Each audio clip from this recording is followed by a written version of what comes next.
All right, now that we have customized and done everything, if you want to add a favicon or favorite icon to the website, just like that, like you normally see on the website. For example, if I open web WhatsApp, you can see this little icon along with the tab of the website.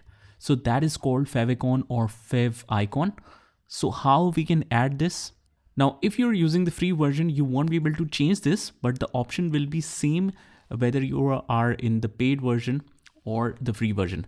So if you are on the paid version or free version, whatever, you can just go to the settings here.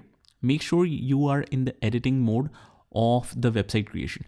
So from the settings on the top, just click on this favicon right here. It also explains it on the right that you can add your icon, look professional with branded icon next to the page title in the browser.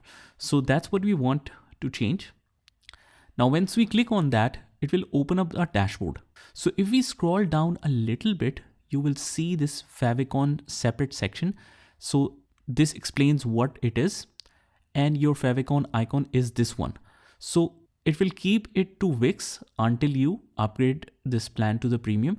But once it simply allows you to add any kind of picture that you want to set as your favicon.